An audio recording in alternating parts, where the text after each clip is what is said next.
I'm Daniel Foronda. I'm the events manager of Teltronic. I'm in charge of all the events of the company. So we make around 40 events every year worldwide. Okay. Teltronic, the main activity is manufacturing of radio communication, terminal systems for any range of areas like police safety, transportations, utilities or mining.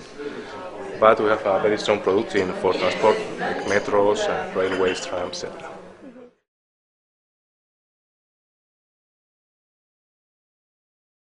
Okay, we like all the therapy events because for us we have very direct contact with the final customers, so it's much better than this kind of big exhibitions that you have very big booths and so on, but you have to expect people to come.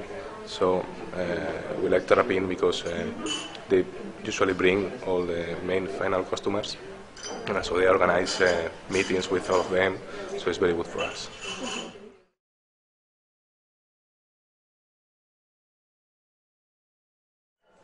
Finally, what I mentioned, have some meetings with the final customers, because here have a good